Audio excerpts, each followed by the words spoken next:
بسم اللہ الرحمن الرحیم۔ السلام علیکم ورحمۃ اللہ وبرکاتہ۔ عزیز طلبہ طالبات، بسم اللہ الرحمن الرحیم۔ تقابل ادیان و مذاہب کا سبق نمبر 54 آج ہم پڑھ رہے ہیں۔ اس سبق کا عنوان ہے سکھ مت کے عقائد۔ آج کے اس سبق میں ہم یہ جانیں گے کہ سکھ مت میں کون کون سے عقائد پائے جاتے ہیں، وہ مشہور عقائد کون سے ہیں، اور وہ عقائد جو اسلام سے ملتے جلتے ہیں ان سے متعلق سکھ مت کا کیا عقیدہ ہے، جیسے توحید، رسالت، آخرت، اس سے متعلق سکھ مت کے کیا عقیدے ہیں، اور اس سے ہمیں پتہ چلے گا کہ سکھ مت اور اسلام میں کیا ڈفرینسز ہیں، یعنی اس عقیدے سے متعلق اسلام جو سکھ مت کے عقائد ہیں وہ اسلام سے ملتے جلتے ہیں یا نہیں ملتے ہیں۔ اس کی تفصیل ہم آج کے اس سبق میں ہم پڑھیں گے۔ سب سے پہلے توحید باری تعالی۔ سکھ مت خدا واحد کا قائل ہے۔ گوپال چند سنگھ گرو گرنتھ کے مقدمے میں اس عقیدے کو بیان کرتے ہوئے لکھتے ہیں، خدا کی ذات ازلی ہے، وہ خالق اور ہر چیز پر محیط ہے، تمام علتوں کی علت ہے، حسد اور نفرت سے دور ہے، وہ کسی مخصوص فرقے کا نہیں ہے بلکہ سب کا خدا ہے، عادل، رحیم اور کریم ہے، اس نے انسانوں کو ان کی گناہ پر عذاب دینے کے لیے نہیں بلکہ ایک عظیم مقصد یعنی اپنی بندگی کے لیے پیدا فرمایا ہے۔ گوپال چند سنگھ کے اس اقتباس سے یہ پتہ چلتا ہے کہ سکھ مت میں خدا کی وحدانیت ایسے ہی ہے جیسے اسلام میں پائی، یعنی ایک ہی خدا کا اقرار کرتے ہیں اور اسی کو مانتے ہیں کہ اسی کی ذات ازلی ہے، وہی خالق کائنات ہے، وہی تمام علتوں کی علت ہے، اور اس کا تعلق کسی ایک مخصوص فرقے سے نہیں بلکہ وہ پوری کائنات کا خدا ہے، وہ عادل ہے، رحیم ہے، کریم ہے، اس طرح کی صفات جو ہیں یہ سب، اور اس نے تمام پوری کائنات کو تمام دنیا کو، پوری کائنات کو اور تمام انسانوں کو ایک عظیم مقصد یعنی اپنی بندگی کے لیے پیدا کیا ہے۔ صفات باری۔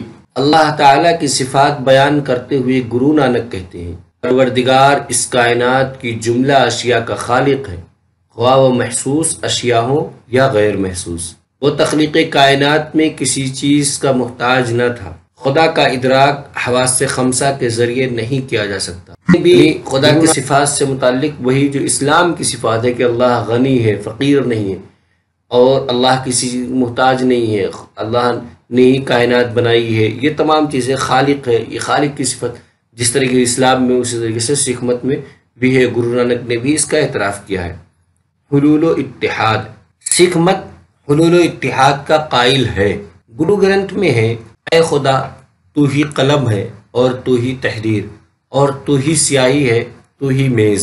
گرو گرنتھ کا ایک دوسرا قطعہ ہے، تو ہی مچھلی ہے اور تو ہی جال اور تو ہی شکاری، اے خدا اس کائنات میں صرف تیری ہی ذات ہے، تیرے علاوہ کوئی اور نہیں۔ مذکورہ بالا اشعار اس بات پر دلالت کرتے ہیں کہ خالق کائنات میں سمایا ہوا ہے، جو کچھ موجود اور جو انسان سے جانا جا سکتا ہے وہ سبھی خالق کا وجود اور اس کا نور ہے۔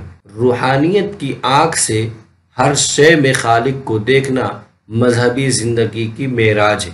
اس پوری عبارت میں ایک تو دو اشعار ہیں جو گرو گرنتھ میں ہم ان دونوں اشعار سے پتہ چلتا ہے کہ حلول کا عقیدہ سکھ مت میں پایا جاتا ہے۔ حلول اتحاد کا مطلب یہ ہے کہ خود خالق کائنات دنیا کی اشیاء میں داخل ہے، یعنی اگر قلم ہے اس کے اندر بھی خدا، سیاہی ہے اس کے اندر بھی خدا، جو چیز ہم لکھتے ہیں اس تحریر کے اندر بھی خدا، میز ہے، یعنی تمام موجودات میں خدا شامل ہے، کوئی چیز خدا کی ذات سے الگ نہیں ہے۔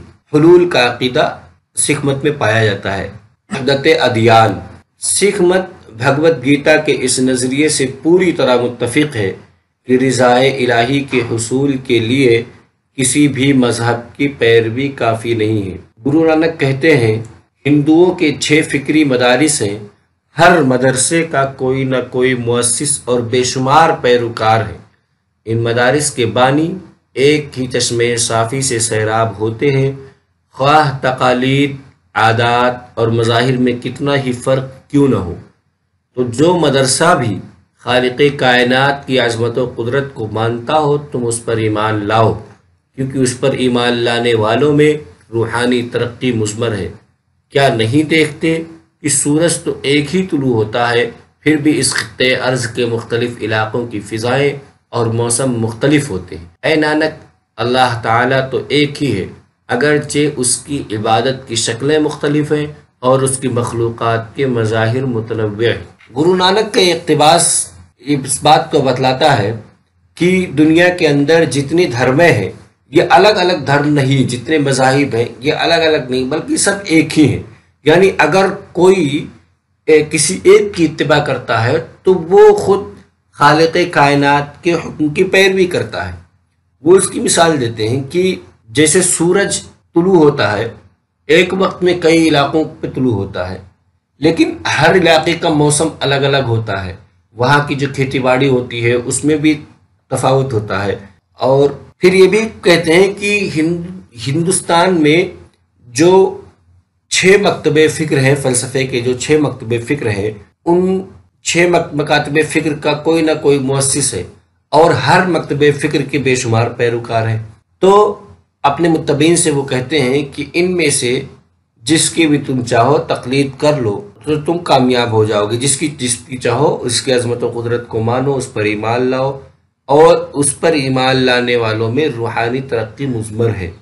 یعنی 6 میں سے کسی ایک پر بھی تم عمل کر لو تو تم کامیاب ہو جاؤ گے، کوئی ایک خاص نہیں۔ یعنی یہ نہیں کہتے کہ 6 مکاتب فکر میں سے کوئی ایک ہی اصل ہے، ایک ہی خدا کی طرف سے، بلکہ وہ 6 کے 6 کو بھی خدا کی طرف سے مانتے ہیں کہ خدا کا دین 6 میں سے کسی ایک پر بھی عمل کر لیں خدا کے دین پر عمل ہو جائے گا۔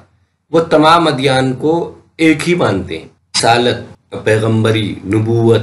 گرو نانک سے لے کر چوتھے گرو رام داس تک سکھ مت اسلام کے عقیدے رسالت سے متفق رہا ہے۔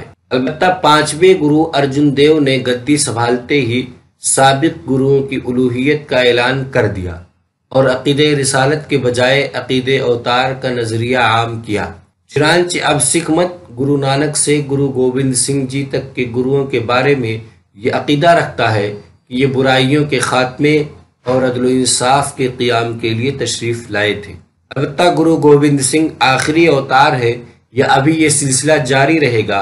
اس سلسلے میں سکھ مت 2 فرقوں میں منقسم ہو گیا۔ پہلا فرقہ، جمہور کے نزدیک اب یہ سلسلہ ختم ہو گیا، یعنی 2 فرقوں میں سے پہلے فرقے کا ماننا ہے کہ جمہور کے نزدیک اب یہ سلسلہ یعنی گروؤں کا سلسلہ ختم ہو گیا اور اب قیامت تک گرو گرنتھ ہی یہ کام کرتی رہے گی۔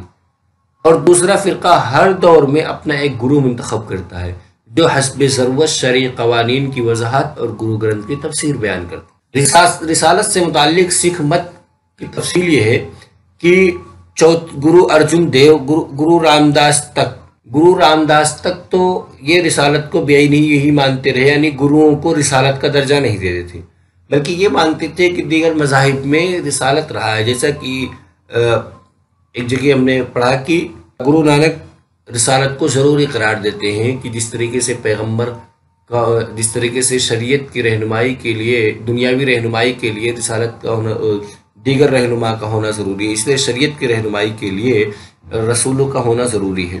تو رسالت کو ایکسیپٹ کرنے کا تصور تو ہے، البتہ گرو ارجن دیو سے یہ اختلاف ہو جاتا ہے کہ گرو ارجن دیو جو سکھ مت کے گرو ہیں ان کو رسالت کا درجہ دے دیتے ہیں کہ یہ خدا کی طرف سے بھیجے ہوئے ہیں۔ یہ اوتار کا نظریہ ہندو میں ہے کہ خدا خود انسان کی شکل میں آتا ہے، اس کو انہوں نے بیائی نہیں تسلیم کر لیا کہ جو گرو ہوتے ہیں یہ عین خدا ہیں اور انسانی شکل میں اس دنیا میں تشریف لائے ہیں، نہ کہ وہ اسلامی رسالت کو مانتے۔ اب پھر آگے چل کر کے 10ویں گرو کے بعد پھر یہ دو حصوں میں تقسیم ہو جاتا ہے سکھ، 2 فرقوں میں تقسیم۔ ایک فرقہ تو اس بات کو مانتا ہے جو گرو گوبند سنگھ کے ماننے والے لوگ ہیں کہ گرو گوبند سنگھ تک، جنہوں نے گرو گوبند سنگھ کی بات کو تسلیم کیا کہ اب 10 گرو تک تو گرو ہیں، تو وہ 10 گرو کو رسالت یا 10 گروؤں کو اوتار کی شکل میں مانتے ہیں اور آخری گرو گرنتھ کو مانتے ہیں۔ لیکن جن لوگوں نے گرو گوبند سنگھ کی اس بات کو تسلیم نہیں کیا وہ کیا کرتے ہیں کہ ہر دور میں اپنا ایک گرو منتخب کر کے رکھتے ہیں، جیسے جو موجودہ گرو ہوگا اس کے انتقال کے بعد وہ کسی اور کو گرو بنا کے جائے گا، تو گروؤں کا سلسلہ ابھی تک چل رہا ہے۔ دوسرے فرقے کے مطابق تناسخ، سکھ مت کے عقیدے کے مطابق انسان بار بار پیدا ہوتا ہے اور مرتا ہے اور جب تک اس کے اعمال میں مایا کی لوث رہتی ہے یہ سلسلہ اٹوٹ چلتا رہتا ہے۔ جنم اور مرن دکھ کا سبب سے ہے اور دکھ کا سبب خواہش ہے، اور خواہشات مٹانے کا راستہ ترک دنیا نہیں بلکہ ترک ہوس ہے۔ یعنی تناسخ کا عقیدہ جو ہندوازم کا عقیدہ ہے وہ سکھ مت میں بھی بعینہ ہی تسلیم شدہ ہے۔ سکھ مت میں بھی عقیدہ رکھا جاتا ہے کہ انسان مرنے کے بعد دوبارہ پھر اسی دنیا میں کسی دوسرے جسم میں کی شکل میں ظاہر ہوتا ہے، اور وہ اس کے ساتھ ایسا اس وقت تک ہوتا رہے گا جب تک وہ دکھ کا سبب جو خواہش ہے، اپنی خواہشات کو مٹا نہیں دیتا۔ یعنی کہ جو نروان حاصل کرنے کا طریقہ یا مکتی حاصل یا موکش حاصل کرنے کی جو منزل ہے، جب تک اس وقت اس منزل پہ نہیں پہنچ جاتا تب تک وہ تناسخ کے چکر میں پھنسا رہے گا۔ لیکن بس فرق یہ ہے کہ یہ ان کے یہاں مکتی جو ہے ترک دنیا سے نہیں، سکھ مت میں ترک ہوس سے ہے، خواہشات کو چھوڑنے سے۔ اور کہتے ہیں جو شخص نفس اور ہوس کو ترک کر کے زندگی گزارتا ہے وہ جیون مکت کہلاتا ہے۔ مکتی کا عقیدہ ہے نجات کا۔ سکھ مت میں بھی ہندوؤں کی طرح زندگی سے مکتی یا نروان موکش حاصل ہو سکتا ہے۔ البتہ اسلام سے متاثر ہونے پر جب انہیں نروان پر دلائل پیش کرنے میں دشواری پیش ہوئی تو انہوں نے نروان کے حصول میں تھوڑی سی تبدیلی کر لی، یعنی آواگمن کے چکر سے نجات بندگی کے بغیر ممکن نہیں ہے۔ یہ جو عشق الہی کا جو کانسیپٹ آیا ان کے یہاں، اس کا انہوں نے عشق الہی کا اضافہ کیا۔ نروان اگر حاصل کرنا ہے، موکش حاصل کرنا ہے، مکتی پراپت کرنی ہے تو بندگی، اصلی بندگی ظاہر کرنی ہوگی، اس کے بغیر یہ چیز نہیں حاصل ہو سکتی۔ البتہ اگر اللہ کی مشیت ہو تو کسی روح کو آواگمن کے چکر سے نجات دے سکتے، یعنی کوئی یہ خدا کی مرضی پر منحصر ہے کہ اگر خدا چاہ لے تو کسی روح کو آواگمن کے چکر سے جب چاہے تب نجات دے دے۔ آج کے اس سبق کا خلاصہ ہے کہ اس سبق میں ہم نے سب سے پہلے پڑھا کہ ان کے عقائد کو، سکھ مت کے عقائد کو پڑھتے ہوئے توحید باری تعالیٰ سے متعلق ان کے کیا عقائد ہیں، پھر صفات باری تعالیٰ سے متعلق پڑھا، پھر حلول اور اتحاد سے متعلق پڑھا کہ ان کا کیا عقیدہ ہے، وحدت ادیان کے بارے میں پڑھا، رسالت سے متعلق پڑھا، تناسخ، پھر سب سے آخر میں مکتی کے بارے میں پڑھا کہ مکتی کے متعلق کیا عقیدہ ہے کہ ان کے یہاں مکتی کس طرح سے حاصل ہو